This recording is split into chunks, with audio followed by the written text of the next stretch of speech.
नमस्कार, प्रणाम भोजपुरी समाज। खबर भोजपुरी में आप सबके स्वागत बा।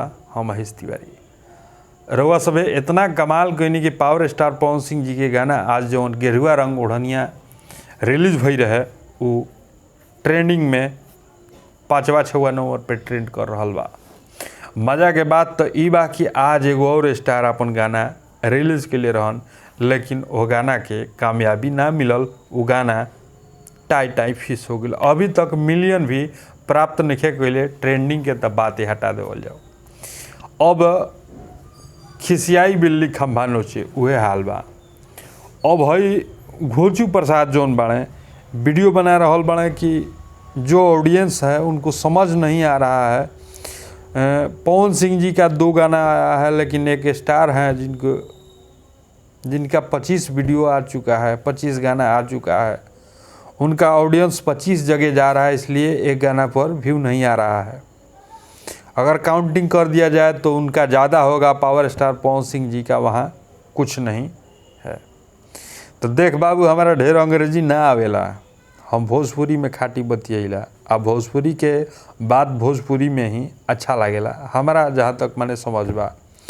तो बता दी ऐसा बात नू कि तोर मौसा 25, 45, 85 कतनो गाना गालेस, आ पावर स्टार पवन सिंह जी अगर नाहियो गाना गाइनू कोनो सीजन में कि चलो ए बारी गाना का गावे के बा, तो अतने जान लिए कि पावर स्टार पवन सिंह जी के मने ओह जमाना के भी अगर गाना हुई तो पवने सिंह के गाना बाजी, ओजे दूसरा के गाना ना बाजी।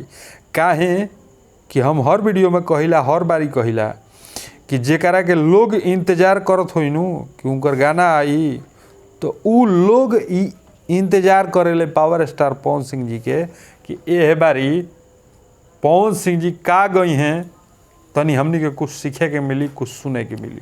बुझाइल नु। आते 25 गाना के बात कर रहल बड़े। 20 गो तीर उहे अपनावेला, उहे तीर छोड़ेला कि मार द 40-50 गो। माने एगो कहल बा कि आहे पर ढेला मारो हैं, झटहेरा चलैनी आम आई या चाहे जाई। तो 25 गो जब ते गाना गा रहल बड़ो, छोड़ रहल बड़ा, तारा एकरा मतलब यह बा कि अपने आप पे विश्वास नहीं है कि हम क गो गाना गाइब तो हमार कौन गाना बाजी।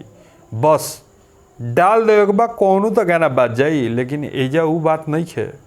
एजा जौन जाई वो बाजी, अब पूरा गर्दा तरीका से बाजी। ट्रेंडिंग में आई हर एक गाना। सधल कलाकार के इहे मतलब है कि जब भी बात करी तो कुछ इतिहास रचाए के चाहिए। तो पावर स्टार पवन सिंह जी से माने बार बार काहे तू लोग माने ई मिलावे लगे हम पवन सिंह से, अरे चोट्टा चंडाल बेईमान हो सकता कभी रे, नाक रगड़ के मर्जी बस तब ना होई।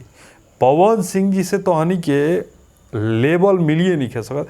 देख, टक्कर लेवे खातिर लेवल वाला आदमी होखे के चाहिए। अब बेसुरा से का पवन सिंह जी बतियाई हैं।